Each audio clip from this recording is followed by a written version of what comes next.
नमस्कार, रेशूज क्राफ्टी लाईफमध्ये आपल्या सर्वांचं खूप खूप मनापासून स्वागत आहे।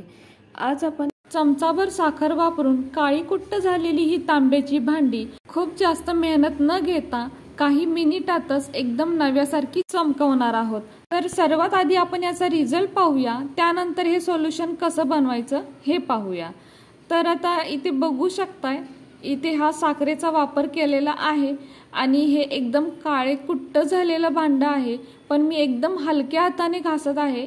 जर रोजच्या वापरातील भांडं असेल तर त्याला इतकं सुद्धा घासावं लागत नाही। तर हे पहा, रिझल्ट अगदी तुमच्या समोर आहे, म्हणजे थोडासा दिसत आहे।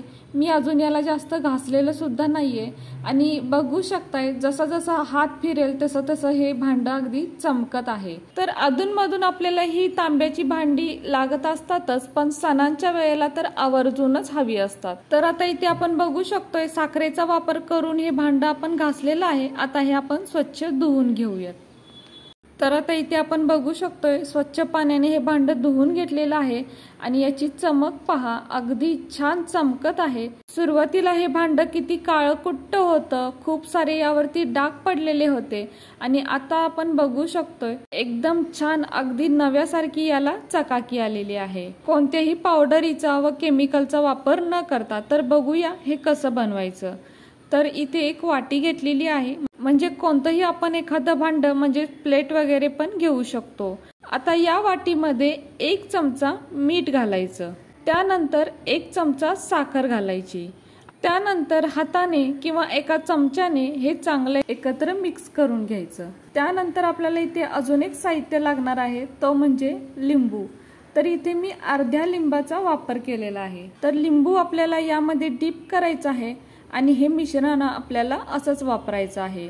तर आता यानंतर मी तुम्हाला इथे तांब्याचं भांडं घासून दाखवते। तर हे पहा, हा जो तांब्या आहे बघू शकताय, तो किती काळा कुट्ट झालेला आहे, यावरती बरेच डाग सुद्धा पडलेले आहेत। आता या मिश्रणाने आपण हा तांब्या घासूयात।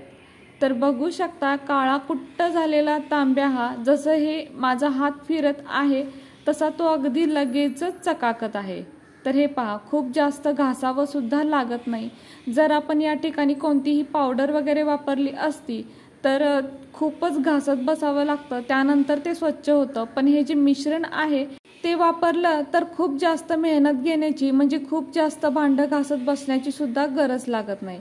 तर हे पहा, जसा हात फिरत आहे तसं हे भांडं अगदी स्वच्छ होत आहे। तर हा तांब्याचा तांब्या आपण देवपूजेसाठी वापरतो, सणांमध्ये तर याची आवर्जूनच गरज लागते।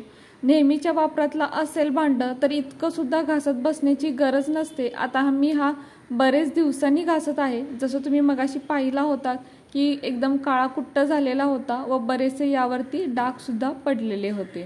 तर इथे बघू शकता या भांड्यावर खूप सारे डाग आहेत आणि आता हे लगेचच निघून जातात।